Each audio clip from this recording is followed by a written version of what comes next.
The house on Willow Street. It was raining when Emma left the city, the kind of soft, persistent rain that made everything feel quieter than it was.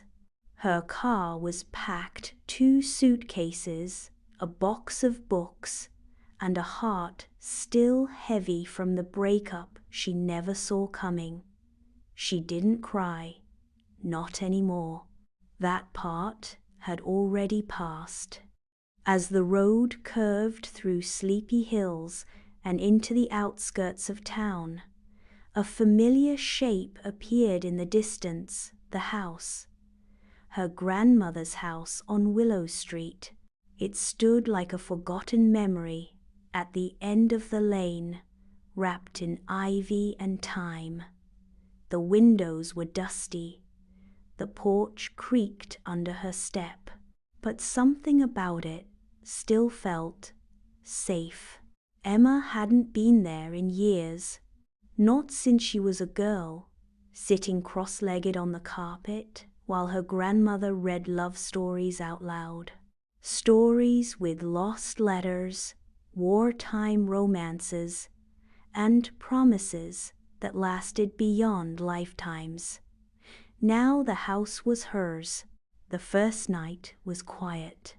She lit a candle in the kitchen, made tea she barely drank, and wandered from room to room, touching old furniture like they were ghosts she half remembered.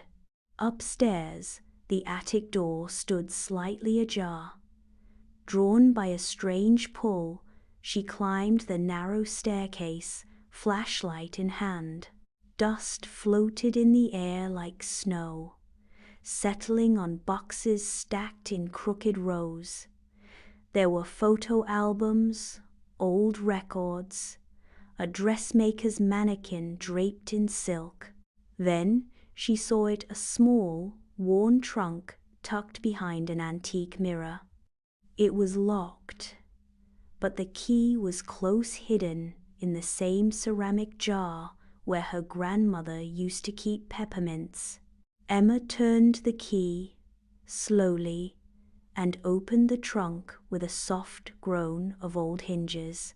Inside, wrapped in faded red ribbon, were dozens of letters, yellowed paper, handwritten words, all addressed to the same name, Daniel, and every letter signed with the same name, Lila. Her hands trembled as she untied the ribbon. She opened the first envelope carefully, afraid it might crumble in her hands. The ink was delicate, looping, full of emotion. My dearest Daniel, the days grow longer without you, and my heart waits like a shore for the sea. Emma read the words once, then again, and again. Each sentence felt like it had been plucked from a world she thought only existed in novels, and yet here it was, real, intimate, unsent, forgotten. She sat down on the attic floor, surrounded by silence and the scent of old wood.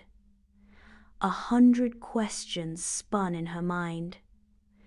Who was Lila? Who was Daniel? Why were these letters never mailed? She clutched the pages to her chest and looked around the attic like it might whisper the answers.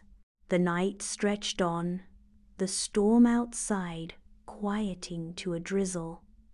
And as candlelight flickered against the walls, a single thought echoed in Emma's mind.